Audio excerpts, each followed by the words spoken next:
Google My Business is one of the best free tools any business owner can use to be found by more people and grow faster as a result, especially for all you local businesses out there. So it's easy to see why the videos I have where I show you how to set it up right with tutorials and pro tips are some of my most popular videos on the channel. And all those views come with lots of awesome questions from you guys.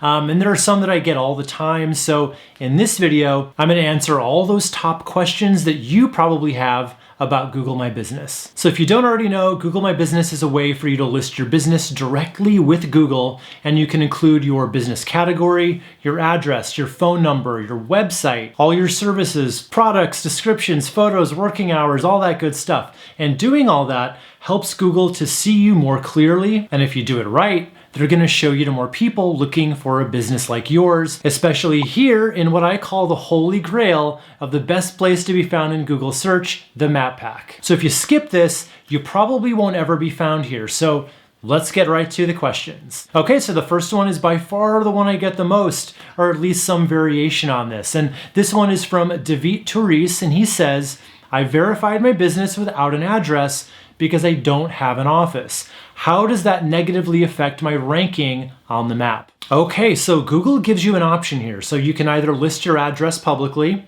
or you can choose to hide it. Like if you're like David here and either work from home, or it's just not really the kind of workplace that you want people coming in and dropping in on you off the street. Now, there is a lot of conflicting opinions out there on this, but it's been said, and I tend to agree, that when you don't list your address publicly, you're gonna get dinged a bit for that. So how much you're gonna get dinged is hard to say because there are so many other variables at play here.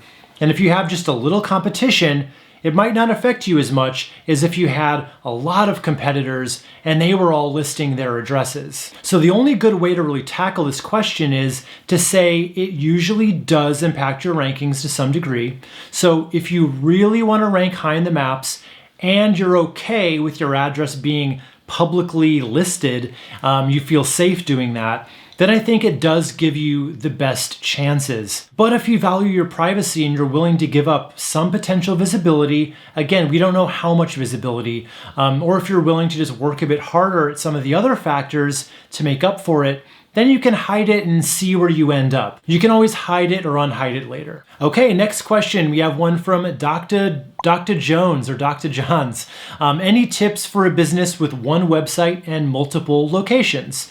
Great question, and I get this one a lot too. So if you have multiple locations, here's what you should do. First, you want to create a separate page on your website for each location. And then treat each of these location pages like their own homepage, right? With clear, benefit-driven copy. You want images, testimonials, all that good stuff. Don't just do what most people do and just slap something up with a bunch of local keywords and photos of random landmarks in the town. I've seen that a lot. Remember, if Google is sending people to this page and it's the first interaction they have with you, it needs to be a good one, right? It needs to be a good impression. So make those pages, and then on the same Google My Business account, same account, you add in your location separately.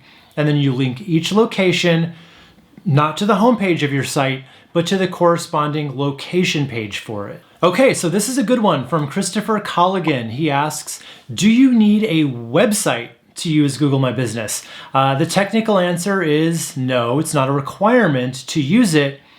But if you want rankings, then yes, you do need some kind of website for that. And the reason is Google still treats your website and what's on it as a huge ranking factor, right? They want to see that you're a real brand for one, and a business without a website just makes them see you as a kind of business, a hobby business, right? So you also want to use your website to mirror back a lot of the stuff you put into your Google My Business profile. You want to mirror that on your website. So I'm talking your business category, your business name, address, phone number, and obviously the keywords and local keywords that you want to rank for. And one of the major factors affecting all of SEO, including local SEO, affecting your ability to show up in the map listings, is good quality backlinks from other websites.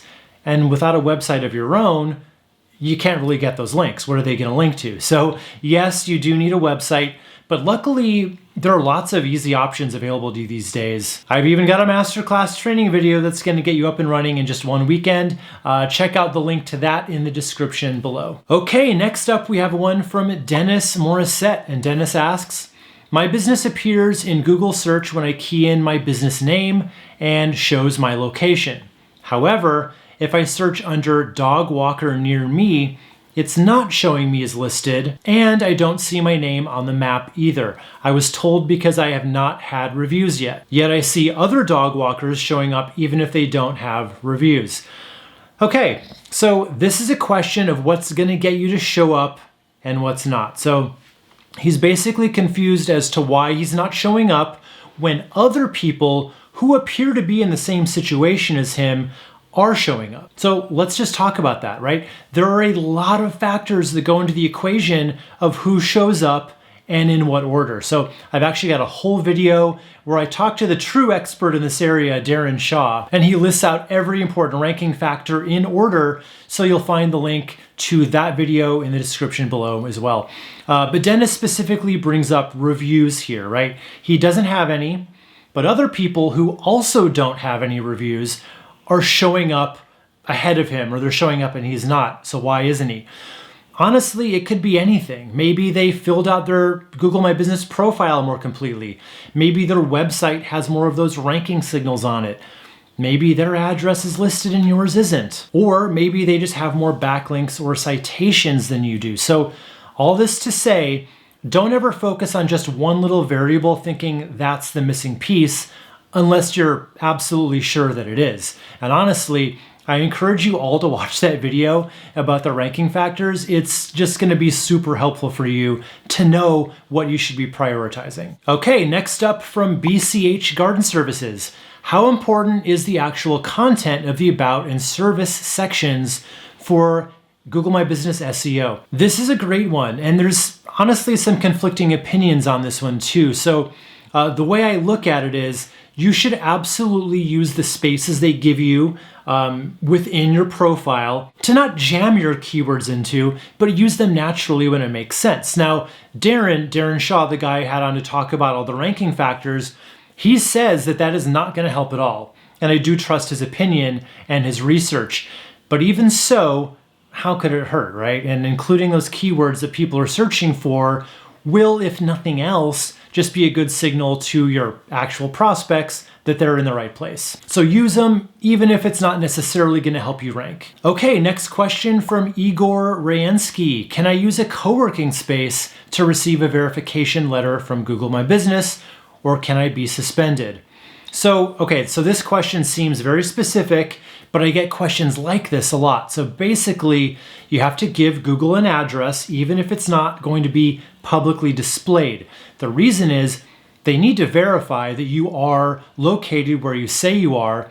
So they send out a verification postcard that you then need to get a code off of it to finish your registration process. Because otherwise you could just say your business is anywhere and game the system and rank wherever you wanted to. So can you use a co-working space as that business address, or a PO box for that matter? So Google comes right out and says they don't want you doing that. No co-working spaces, no virtual offices, no PO boxes, none of those types of locations are allowed. But here's where it gets a little tricky. Now, I'm not telling you it's a good idea to break these rules. In fact, you could get suspended, or your listing could get removed if they find out that you're doing that. But I've heard of many businesses using a UPS store or a co-working space as their Google My Business address, and it never really becoming a problem. But again, it's risky, and if you do that, you are taking on that risk. But don't even try a PO box, since the phrase PO box is right in the address. They're not even going to let you do it. And if you wanted to do things a little more the right way, it's still not technically what they want you to do, but it's much less likely to be found out. You could try to find just the smallest, cheapest office space, or even share a tiny office space with another business. close to the location where you want to rank for. So we're going to need to go ahead and move you downstairs into storage B. no, it's not as cheap as a UPS store, but it might be about the same as you'd pay with a co-working space, and it's a lot more under the radar. Okay, next question is from Andreas Ayertz.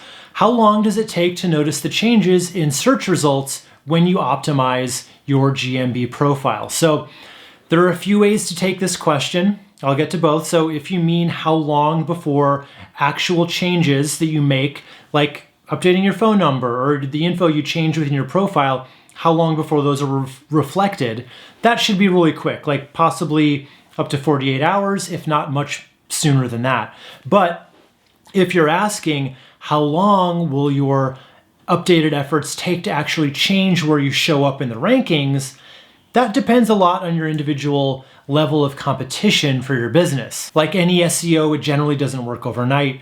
And remember, with local SEO, what you do with your Google My Business profile is just one factor in your overall ranking. So generally though, if what was holding you back was just to do with your on-page website factors, like listing your name, address, and phone number, and what appears on your Google My Business profile, those updates should be reflected fairly quickly in the rankings, like, within a few days. But when we're talking about off-page stuff, building citations, and backlinks around the web, that stuff takes longer to help you out, like several weeks to several months in most cases. So SEO can be a long game, and local SEO is kind of the same thing. Sometimes you won't see full results for up to a year if you're in a really competitive niche. Okay, this one's from Stacy Spence, and she asks, what do you recommend for the footer of your website? Contact info with a small Google map? Great question, Stacy. So like I said, you want the info on your website to really closely reflect the same info that's on your Google My Business profile. So that mirroring is a really strong signal to Google that everything is just in good alignment. So yeah, your footer is a great place to put all that stuff you mentioned. I recommend your business name in text, not just your logo, that's really important. Your address written out in the exact same format as on your profile. So if your profile spells out street, don't use the abbreviation ST on your site, keep it exactly the same. And your phone number, same thing. I'll usually add in business hours as you have them on your profile, as well as your primary business category and your city name. And then I usually put that right under the business name. So it might be Hoffman Hats, Haberdashery in Houston. Yes, they do have haberdashery as a category, so there's truly something for every business out there. Then just finish the job with an embedded Google map with your address already in there, and you are good to go. Okay, this one's from Braden Simpson. If you don't want local business, should you create a Google My Business? Yeah, Braden, I think you definitely should.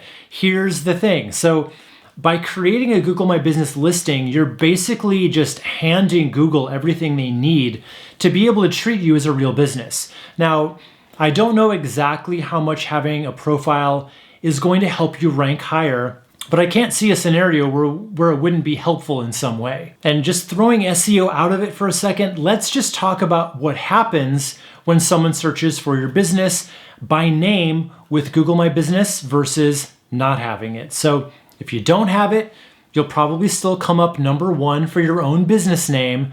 And if you don't, you've definitely got some work to do there. But that's a whole other video. But you show up here, and that's about as much real estate as you would take up. Now, if you have your Google My Business listing, look at what we have here.